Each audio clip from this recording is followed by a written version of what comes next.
हिमालय की निस्तब्ध रात्रि, बर्फ से ढकी चोटियां, हजारों वर्षों से बहती हुई हवाएं और उन हवाओं के साथ बहती एक प्राचीन फुसफुसाहट कि कहीं ना कहीं सामान्य मानव दृष्टि से परे एक ऐसा क्षेत्र है जहां समय की गति वैसी नहीं जैसी हम जानते हैं, जहां केवल साधक नहीं बल्कि सिद्ध चेतनाएं निवास करती हैं, जहां व्यक्तिगत जीवन नहीं बल्कि संपूर्ण मानवता की चिंता की जाती है। क्या वही सिद्धाश्रम है? यदि सिद्धाश्रम वास्तव में है तो वहां रहने वाले कौन होंगे? क्या वे साधारण योगी होंगे? क्या वे केवल ध्यान में बैठे तपस्वी होंगे? या वे ऐसी चेतनाएं होंगी जिन्होंने व्यक्तिगत इच्छाओं और सीमाओं को पार कर लिया है? संत परंपराओं में एक विचार बार बार मिलता है कि कुछ आत्माएं केवल अपनी मुक्ति के लिए जन्म नहीं लेती, वे युगों के लिए कार्य करती हैं। उनका जीवन व्यक्तिगत नहीं सामूहिक होता है।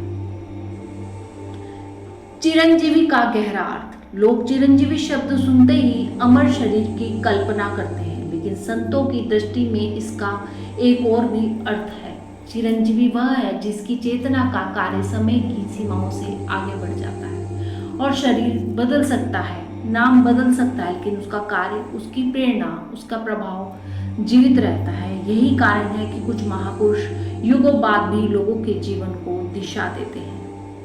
ऐसे ही चिरंजीवियों के बारे में कहा गया है कि वो सिद्धाश्रम में निवास करते हैं। वहां विराट चेतनाओं का निवास है, अवतारी पुरुषों का निवास है।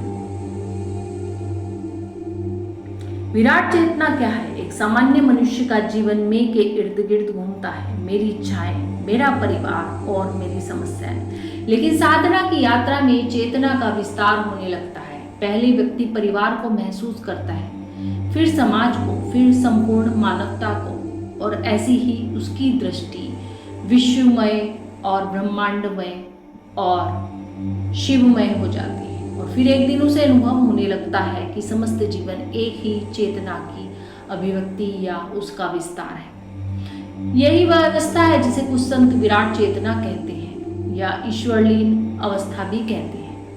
क्या विश्व कल्याण की योजनाएं सिद्धाश्रम में बनाई जाती हैं?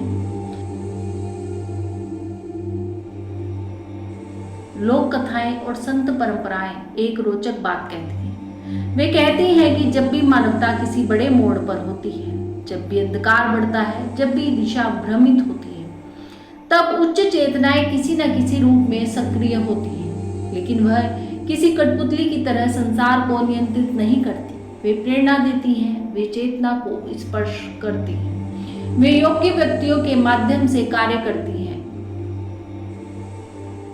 सिद्धाश्रम में भी इसी प्रकार योजनाएं बनाए जाती हैं ताकि विश्व का कल्याण हो। कभी कभी इतिहास में अचानक ऐसे व्यक्ति प्रकट होते हैं जो अपने समय से बहुत आगे दिखाई देते हैं। युगों युगों से ऐसे संत, ऐसे ऋषि, ऐसे सुधारक और ऐसे महापुरुष हुए हैं जो केवल अपने लिए नहीं जीते बल्कि पूरी सभ्यता की दिशा बदल देते हैं, पूरे मानव कल्याण के लिए अपने जीवन की आहुति दे देते हैं। संत परंपराएं क्या कहती हैं? जब मानवता को आवश्यकता होती है तब चेतना उत्तर देती है।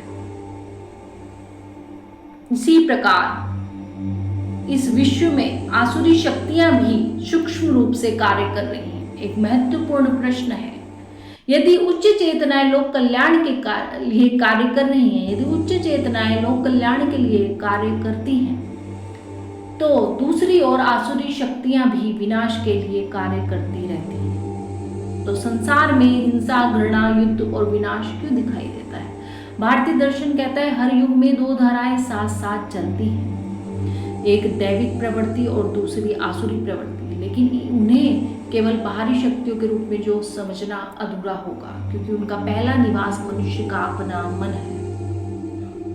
कहा भी गया है कि मनुष्य के शरीर में ही वास्तविक महाभारत, वास्तविक युद्ध होता है, जो देव और असुर संग्राम के रूप में रहता है।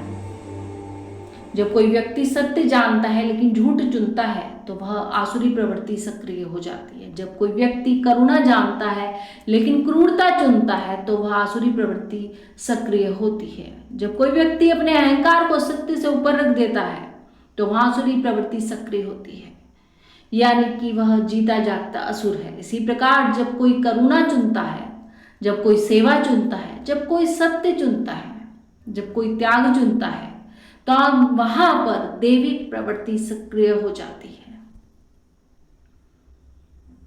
सिद्धाश्रम का वास्तविक कार्य क्या है? शायद सिद्धाश्रम का अर्थ केवल एक गुप्त स्थान नहीं है, शायद वह उस चेतना का प्रतीक है जो मानवता को उसके उच्चतम स्वरूप की ओर बुलाती है, या वो और भी ऊपर उठती चेतनाओं को अपनी ओर आकर्षित कर रही है, या वो मानवता को एक संदेश दे रही है कि तुम में उच्च चेतना की संभावना विद्यमान है, जागो और आगे बढ़ो।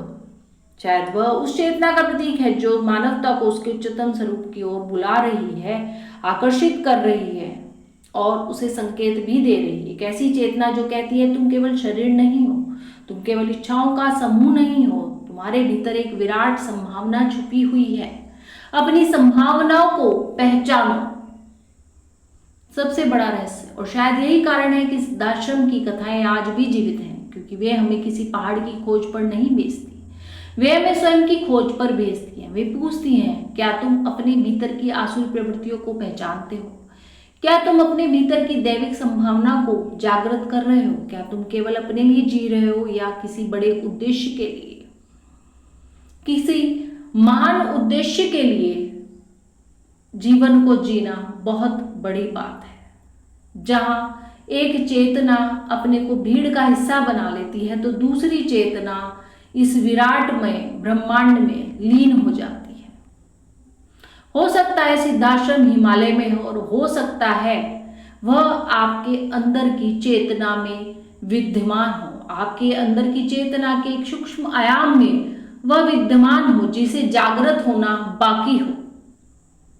और जिन लोगों ने उसकी सूक्ष्म झलकियां देखी उनकी चेतना उस समय जागृत हो गई थी, और हो सकता है कि उसका एक द्वार हमारे हृदय में भी छिपा हो, जहां से मनुष्य की मैं उठकर हम तक पहुंचती है और वह व्यक्तिगत चेतना पहली बार विराट चेतना को स्पर्श करती है। यानी कि अपनी चेतना का स्तर बदलिए। अगर आपको बाहर या अंदर सिद्धाश्रम के दर्शन करने हैं तो अपनी चेतना का स्तर बदलिए, अपनी सोच का स्तर बदलिए। आप सूक्ष्म से विराट की ओर जाएं। लेकिन यदि सिद्धाश्रम का द्वार चेतना से खुलता है तो साधारण मनुष्य इस यात्रा की शुरुआत कहां से करे? क्या कोई ऐसी साधना है जो धीरे धीरे चेतना को उस दिशा में ले जाए? अगले एपिसोड में हम इसी रहस्य को समझेंगे। नमस्कार। हर हर महादेव।